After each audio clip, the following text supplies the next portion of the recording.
ઓમ ગંગણપતે નમો નમઃ। નમસ્કાર મિત્રો, સુખકર્તા ચેનલમાં આપ સૌનું હાર્દિક સ્વાગત છે। મિત્રો, હમણાં આપણે પવિત્ર એવા પુરુષોત્તમ માસને અનુલક્ષીને શ્રી પુરુષોત્તમ માસની કથાઓનું પઠન અને શ્રવણ કરી રહ્યા છે। આ પહેલાના વિડીયોમાં આપને પરમા એકાદશી કથાનું પઠન અને શ્રવણ કર્યું। આ વિડીયોમાં જે કથા આપણે વાંચવાના છે એ કથાનું શીર્ષક છે કદ્રી બ્રાહ્મણની કથા। તો ચાલો મિત્રો, પરમા એકાદશીની કથા સાંભળ્યા પછી રાજા દ્રઢધન્વાએ વાલ્મીકી ઋષિને નમસ્કાર કર્યા અને આનંદ પામી પત્ની સાથે તેમની ભક્તિપૂર્વક પૂજા કરી। ઋષિ એમને આશીર્વાદ આપી પાપ નાશ કરનારી સરયુ નદી તરફ ચાલતા થયા। એમના ગયા પછી સંધ્યાકાળે રાજા પોતાની પ્રિય પત્ની ગુણસુંદરીને કહેવા લાગ્યો, હે સુંદરી, આ અસાર સંસારમાં હવે મને કોઈ જાતની ઈચ્છા બાકી રહી નથી। આ ક્ષણભંગુર દેહ માયા મોહમાં લપટાયેલો રહી ગમે ત્યારે ઢગલો થઈ પડે તે પહેલાં એ નાશવંત શરીરથી મોક્ષ મેળવવા માટે હું પ્રયત્ન કરવા માગું છું। મારી બાકીની જિંદગી હવે હું વનમાં જઈ શ્રી પુરુષોત્તમ પ્રભુનું સ્મરણ કરવામાં ગાળવા ઈચ્છું છું। એવું પતિનું વચન સાંભળી ગુણસુંદરી બોલી, હે સ્વામીનાથ, હું પણ આપની સાથે આવીશ, કારણ કે પતિવ્રતા સ્ત્રીનો ધર્મ હંમેશા પોતાના પતિના સુખ દુઃખ તથા હરેક કાર્યમાં ભાગીદાર થવાનો છે। એમ સીતા, સાવિત્રી, દ્રૌપદી, દમયંતી વગેરે મહાસતીએ પોતાના જીવનચરિત્રની ઉપરથી શીખવ્યું છે। રાજાએ પત્નીની માંગણીનો સ્વીકાર કર્યો અને પોતાના પુત્રને રાજગાદી સોંપી પત્ની સાથે વનમાં ચાલ્યો ગયો। હિમાલય પર્વતની તળેટી પાસે પવિત્ર ગંગા નદીના ઉપર જઈ બંને રાજા રાણીએ પુરુષોત્તમ માસ આવ્યો ત્યાં સુધી ત્રિકાળ સ્નાન કરવાનો આરંભ કર્યો। શ્રી પુરુષોત્તમ ભગવાનનું સ્મરણ કરી વિધિપૂર્વક તપ આદર્યું। આમ આખો માસ પૂરો થયો। શ્રી ભગવાનના સેવકો ત્યાં વિમાન લઈને આવી પહોંચ્યા। આ સેવકો પતિ પત્નીને એ વિમાનમાં બેસાડી વૈકુંઠમાં લઈ ગયા। આ પ્રમાણે પુરુષોત્તમ ભગવાનની કૃપાથી દિવ્ય શરીર ધારણ કરી એ રાજા પત્ની સહિત ગૌલોકમાં શ્રી હરિની પાસે આનંદ કરવા લાગ્યો। શ્રી નારાયણ કહે છે, હે નારદ, મારી જીભે હું શ્રી પુરુષોત્તમ માસનું મહાત્મ્ય વર્ણન કરી શકવા સમર્થ નથી। એ વ્રત પાસે હજારો વર્ષના તપનું ફળ કઈ હિસાબમાં નથી। એક વાંદરાએ આ માસમાં અજાન હોવા છતાં 3 રાત સ્નાન કર્યું હતું। તેનાથી તેના પૂર્વજન્મના તમામ પાપ નાશ પામી તે દિવ્ય શરીર ધારણ કરી ગૌલોકમાં ગયો હતો। એટલા માટે આ અધિક માસનું વ્રત હરેકે અવશ્ય કરી જન્મ સફળ કરવો। નારદે પૂછ્યું, હે નારાયણ, વાંદરાએ એ વ્રત કેવી રીતે કરી મુક્તિ મેળવી? એને ક્યાં સ્નાન કર્યું? એ કોણ હતો? વગેરે મને કૃપા કરીને વિસ્તારપૂર્વક કહો। શ્રી નારાયણ કહે છે, હે નારદ, કેરળ દેશમાં એક ચિત્ર શર્મા નામે ધનલોભી બ્રાહ્મણ હતો। એના લોભના દુર્ગુણે એને કદ્રી એટલે કે લોભીના નામે બોલાવતા ને ઓળખતા। તે કદી સારા વસ્ત્રો પહેરતો નહીં, સારું અન્ન ખાતો નહીં, તે ભગવાનની પૂજા ભક્તિ કરી ભોગ ધર્મ દાન કે એવું કંઈ ધર્મ કર્મ કરતો જ નહીં। પૈસો ભેગો કરી એ કંજૂસે જમીનમાં દાટવા માંડ્યો ને જ્યાં જતો ત્યાં ગરીબાઈનું બહાનું કાઢી રડી કાલાવાલા કરી સામાના દિલમાં દયા ઉપજાવી સારી એવી ભીખ ને દક્ષિણા માગી લાવતો। વરસાદ, વાયુ, ટાળ, તડકો તમામ ફાવે એમ સહન કરીને દુબળો પડી ગયો। વખત જતાં ઘણા ખરા લોકો તો તેને ઓળખી ગયા। બધા તેને માંગવા આવતા ધિક્કારવા લાગ્યા। એક દિવસ તેને શહેરમાં આવેલા બગીચાના માળી એવા એક ભીલ મિત્રની પાસે જઈ રડતા રડતા જણાવ્યું કે શહેરના તમામ લોકો મને રોજ તિરસ્કારે છે, તેથી હવે હું શહેરમાં રહી શકું એમ રહ્યું નથી। માળીને આ સાંભળીને તેની દયા આવી। એને કદ્રીને બગીચાના એક ખૂણામાં પડી રહેવાની છૂટ આપી। એ દિવસથી કદ્રી બાગમાં રહેવા લાગ્યો। ધીમે ધીમે યુક્તિથી એને માળીનો વિશ્વાસ જીતી લીધો। માળી એને બગીચાના તમામ અધિકાર અને કારભાર સુપ્રત કરી બગીચાની ચિંતા છોડી રાજમંદિરમાં રહેવા લાગ્યો। બગીચામાં થતા ફળોમાંથી ખવાય એટલી હદે કદ્રી ખાવા લાગ્યો અને બાકી વધતા વેચી પૈસા જમા કરવા લાગ્યો। માળી જ્યારે એને પૂછતો ત્યારે એ કહેતો, હું શહેરમાં ભીખ માંગવા જાઉં છું ત્યારે પક્ષીઓ તમામ ફળોનો નાશ કરી નાખે છે। મેં મારાથી બને એટલા પક્ષીઓને મારી નાખવા માંડ્યા છે। આમ કદ્રી બ્રાહ્મણના ત્યાં 87 વર્ષ વીતી ગયા। તે ઘણો ઘરડો થઈ ગયો। પછી તે એક દિવસ એ જ બગીચામાં મરી ગયો। એ પાપીનો જીવાત્મા પીડાતો, અથડાતો, કૂટાતો યમલોકના માર્ગે ચાલવા લાગ્યો। એ વેળા તેને પોતે કરેલા કુકર્મ એક પછી એક યાદ આવવા લાગ્યા। અરે રે, મેં મૂર્ખે મોઘો મનુષ્ય દેહ મેળવી કંઈ સારું કામ ન કર્યું। ચંચળ એવી લક્ષ્મી એકઠી કરવામાં મેં મારું જીવન બરબાદ કરી નાખ્યું અને એ ધન મારી સાથે ન આવતા જ્યાં ન ત્યાં જમીનમાં દાટેલું જ રહી ગયું. આમ પસ્તાવો કરતો રહી ગયો અને એ પાપીને યમદૂતો ઇન્સાફ માટે ધર્મરાજા પાસે લઈ ગયા. ચિત્રગુપ્તે ચોપડો જોઈ એના શુભ અશુભ કર્મ તપાસી ધર્મરાજાને એના લોભી અને હરામખોરી ભરેલા જીવનથી માહિતીગાર કર્યા.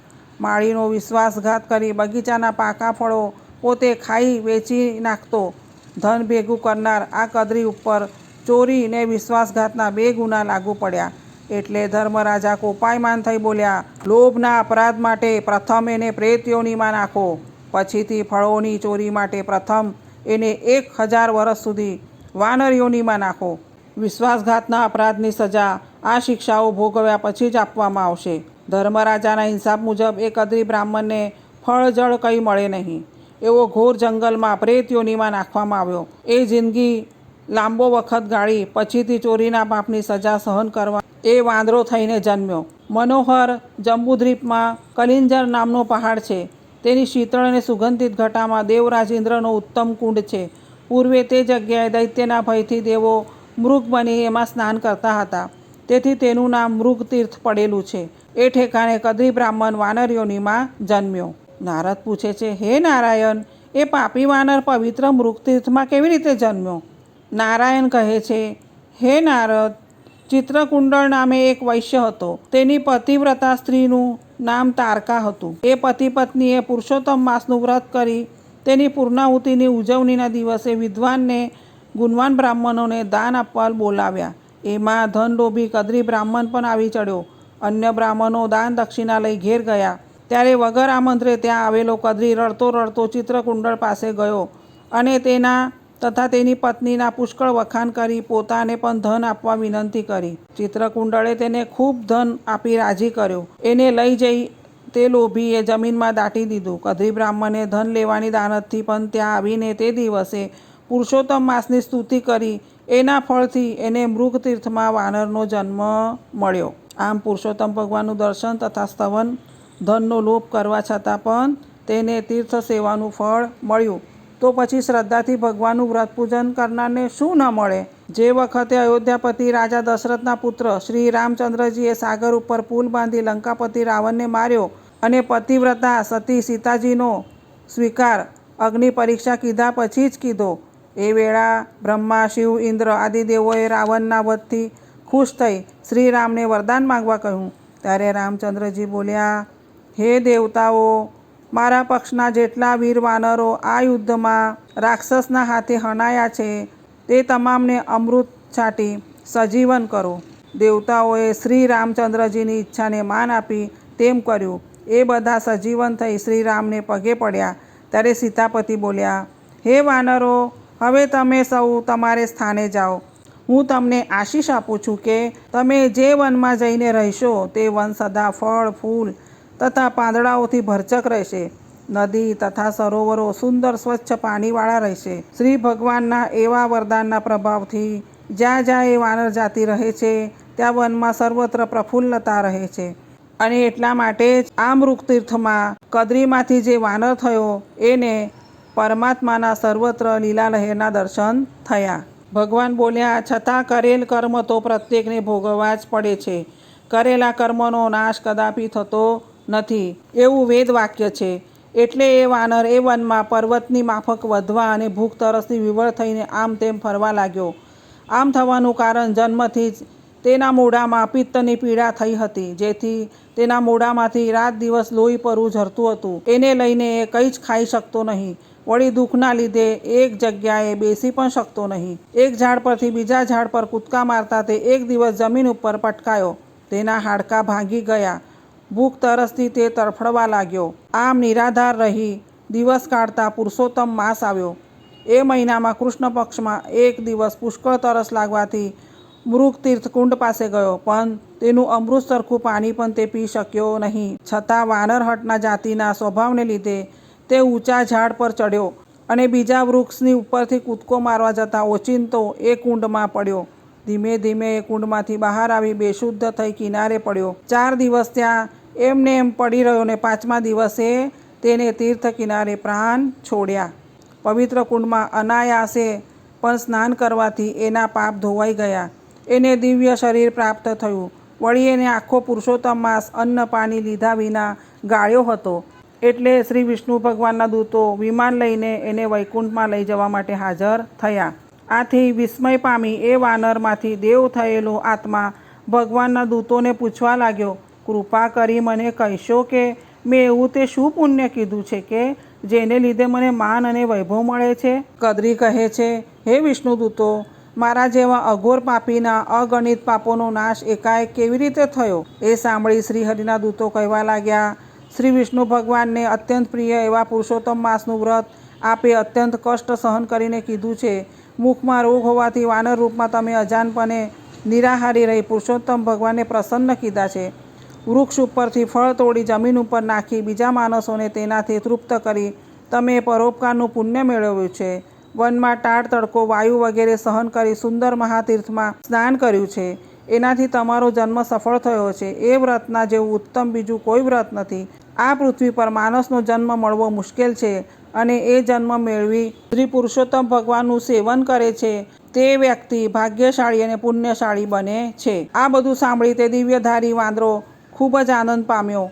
તે પછી જંગલના અધિપતિ દેવતાઓ, વનસ્પતિ, વૃક્ષો વગેરેને નમસ્કાર કરી તે વિમાનમાં બેઠો. આકાશમાંથી એની ઉપર પુષ્પવૃષ્ટિ થઈ. જ્યારે એ વૈકુંઠધામમાં ગયો ત્યારે ઇન્દ્ર વગેરે દેવોએ તેનો સત્કાર કર્યો. શ્રી નારાયણ કહે છે, હે નારદ, સવારે પહેલું કર્મ વિધિ પ્રમાણે પૂરું કર્યા પછી દિવસના પાછલા ભાગમાં જે વિધિ કરવાની છે તે હું તને કહું છું. 5 મહાયજ્ઞો કરવા, ભૂત બલિ કરી અન્નનું બલિદાન મૂકવું, કાગડા તથા કૂતરાને જુદું જુદું બલિ કાઢી આપવું, અતિથિને જમાડવો, સંન્યાસી તથા બ્રહ્મચારીને પાકી રસોઈ આપવી, પછી પૂર્વ દિશામાં મોઢું રાખી ભોજન કરવું, જમતા પહેલાં ભોજનની થાળીની આજુબાજુ પાણી ફેરવવું, બધા અન્નમાંથી જરા જરા 2 કોળિયા લઈ બલિ તરીકે બહાર મૂકવા, જમી રહ્યા બાદ સારી રીતે કોગળા કરી મોઢું તથા હાથ સાફ કરી પાન સોપારી વગેરે લેવું. જો બને તો પછી કથા સાંભળવી. સાંજ પડે ત્યારે સંધ્યા કરવી. જે બ્રાહ્મણ શ્રદ્ધાપૂર્વક ત્રિકાળ સંધ્યા કરે છે તેનું બ્રહ્મ તેજ વધે છે. આકાશમાં તારા દેખાય ત્યાં સુધી ગાયત્રી મંત્રનો જાપ કરવો. 10 દિશાઓને નમસ્કાર કરવા. પોતાના ઘરમાં પૂર્વ તરફ, સસરાના ઘેર દક્ષિણ દિશા તરફ અને મુસાફરીમાં પશ્ચિમ દિશા તરફ માથું રાખીને સૂવું. ઉત્તર દિશા તરફ માથું રાખીને કદી કોઈએ સૂવું નહીં. ગૃહસ્થએ સર્વ નિયમોનું યોગ્ય રીતે પાલન કરવું. પર સ્ત્રીનો તેમજ પર પુરુષનો સંગ કરવો નહીં. દારૂ અને માંસનો ત્યાગ કરવો. આ પ્રમાણે વેદમાં કહેલા ગૃહસ્થ શ્રમના નિયમો પાળનાર આ લોકમાં સુખ પામી અંતે ગોલોકમાં જાય છે. તો મિત્રો, આ હતી કદ્રી બ્રાહ્મણની કથા, જેનું આપણે આ વિડીયોમાં પઠન અને શ્રવણ કર્યું. હવે પછીના વિડીયોમાં આપણે સ્ત્રીઓના ધર્મો વિશે વાંચીશું. જો આપ સૌને અમારો આ વિડીયો પસંદ આવ્યો હોય તો પ્લીઝ લાઇક, શેર અને સબસ્ક્રાઈબ કરજો. અને હા, કમેન્ટ કરવાનું ભૂલશો નહીં. પુરુષોત્તમાય નમઃ.